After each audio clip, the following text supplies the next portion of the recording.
Da Nang, Vietnam. President Donald Trump hinted Saturday that he believes Russian President Vladimir Putin when he denies that Moscow meddled in the 2016 election.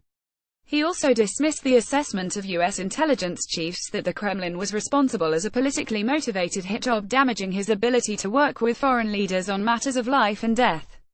Putin said he absolutely did not meddle in our election. He did not do what they are saying he did, Trump told reporters aboard Air Force One en route to Hanoi following a meeting with Putin on the sidelines of the APEC summit in Da Nang. Asked directly if he believed Putin, Trump suggested he was keen to move on to other issues. "Look," he said, "I can't stand there and argue with him. I would rather have him get out of Syria, to be honest with you.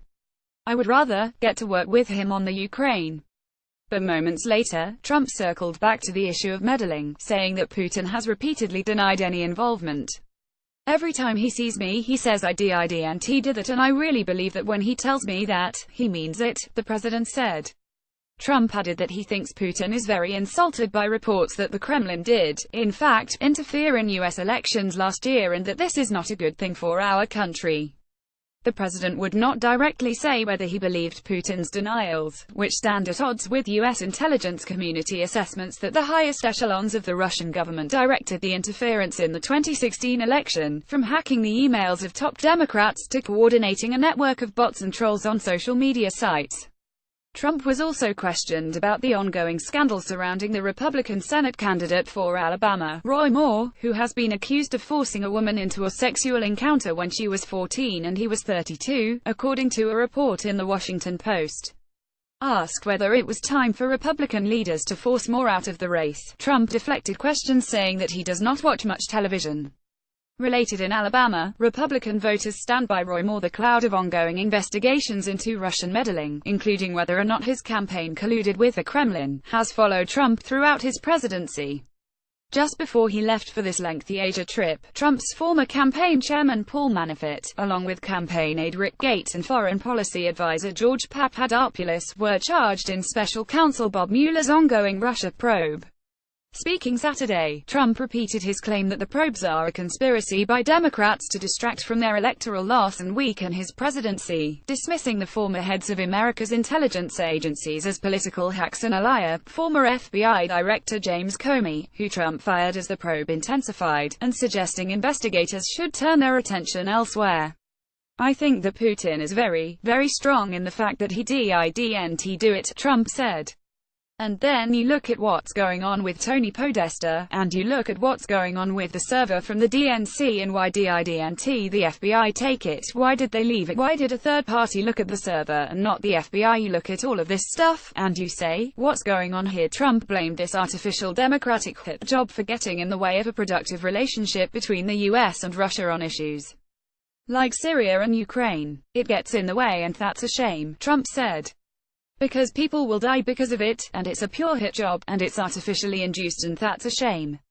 President Trump and Russian President Putin talk at the break of a leaders' meeting at the APEC summit in Vietnam on Saturday. Mikhail Klimentvsputnikkremlepa. Trump's apparent openness to the idea that Russia was not behind the election meddling has gone beyond mere public statements, however. Earlier this week, NBC News reported that a meeting between CIA Director Mike Pompeo and a former U.S. intelligence official who advocates a fringe theory that the hack of the Democrats during the election was an inside job was set up on Trump's recommendation. Bill Binney, a former codebreaker at the National Security Agency, told NBC News that Pompeo informed him that the CIA director took the meeting at the urging of the president. During his own briefing with reporters Saturday, Putin echoed Trump's conspiratorial tone, claiming connections between Russia and Manafort were fabricated by Trump's political opponents. The Kremlin later denied the two leaders had discussed the subject of election meddling at all Saturday, which Trump also reiterated, saying he wanted to focus on Syria. With that in mind, the countries released a joint statement on Syria early Saturday in which they confirmed their determination to defeat ISIS in Syria and agreed to maintain open military channels of communication to ensure the safety of forces on both sides.